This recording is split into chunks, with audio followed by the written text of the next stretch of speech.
Union Biometrica Inc. is the leading provider of high-throughput systems, designed to analyze and sort large and fragile objects. This is Union Biometrica's support video on avoiding, identifying, and removing clogs while using our large particle flow cytometers. Just as with traditional flow cytometry, large particle flow cytometers can experience clogging. Clogging can occur if the sample material is too large to fit through the nozzle of the flow cell.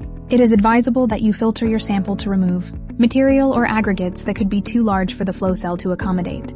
Clogging may also occur if the sample is too concentrated. Diluting the sample can mitigate clogging. Signs of a clog. Number 1. When you run a flow rate check, if the volume collected in the 50 mm conical tube is much lower than expected. Number 2.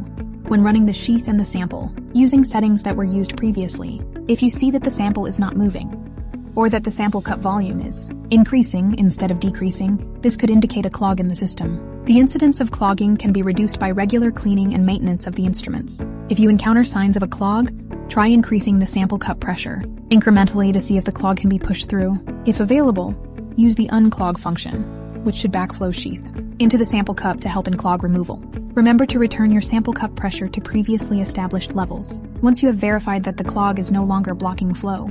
If using one of Union Biometrica's systems like a COPAS FP or a BioSorter, locate the stylus that was provided upon installation. The stylus looks like a thin metal wire with burnished ends. Avoid bending or damaging the ends of the stylus, as this could damage the flow cell. The stylus should be used only when all other methods for removing a clog have been unsuccessful.